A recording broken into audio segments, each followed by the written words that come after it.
first function of a switch is to switch on the light. It speaks for itself. And aesthetics is important for us with the switch. If you go into a house, today you see people spend a lot of money onto their furniture, they will spend a lot of money onto their light, but the switch, where you look at every single day, people have never thought of basically spending a little bit more money to get the right sort of look on the switch. And this is why we really, really need to look at those aesthetics.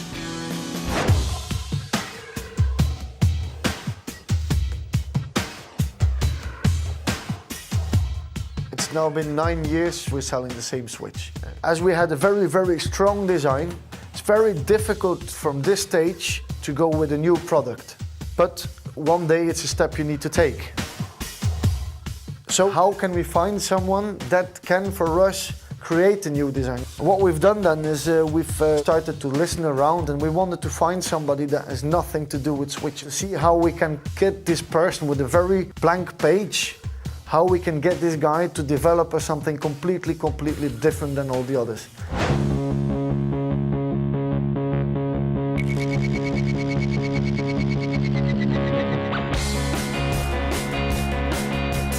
I had Bart on the phone calling if I was interested on designing switches. That is something very intriguing. So of course I was interested. David came by, we had a bit of a meeting, we immediately had a good laugh. Although the first laugh I had was not that funny, in a way that I asked him to prepare some ideas. And he took, I don't know, about 10 different cards with him.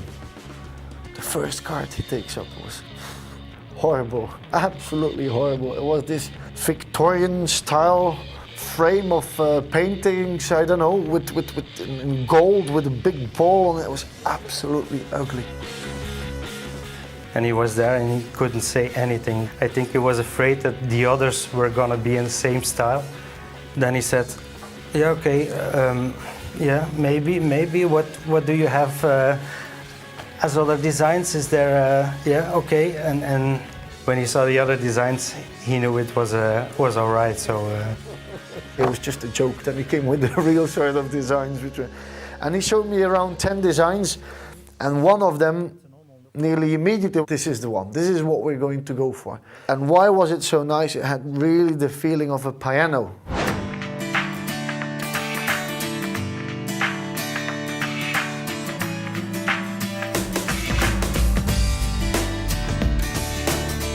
If you look at switches, it's not only pushing buttons, but if you leave a room, it's also the movements you make, and that's make me think of that first design.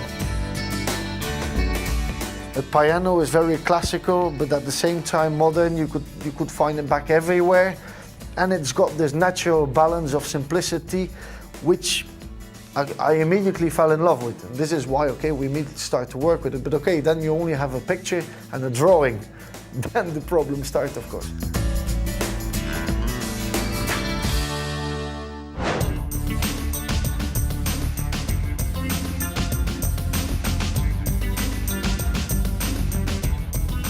First of all, we asked all the salespeople to give me a list of what's important in the switch to them, to the technical people, what's important in the switch. And we had a list of 100 things.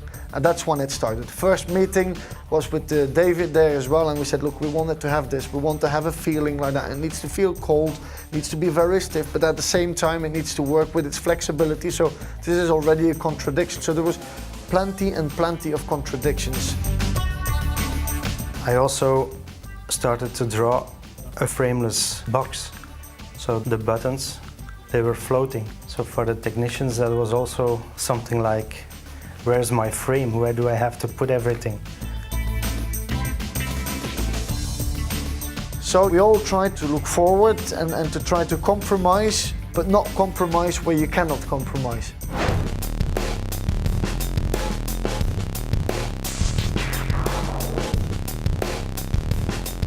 Second step, we started to make prototypes to start to feel, look, when is this piano in balance? How wide should the buttons be? How long should they be? How can this work? How will they operate? All these little things were a process we need to go through. For example, you're also limited in if you go to double switches. Because a piano is never square, there's always a bit of a different, and you can fit something like this or like that. But if you want to put them all next to each other, this way or that way, it becomes very complicated as well. So also there we had to make choices that we said, okay, we're going to make it possible to have different switches next to each other only in that sort of manner, but not in the other, otherwise it would have become absolutely impossible.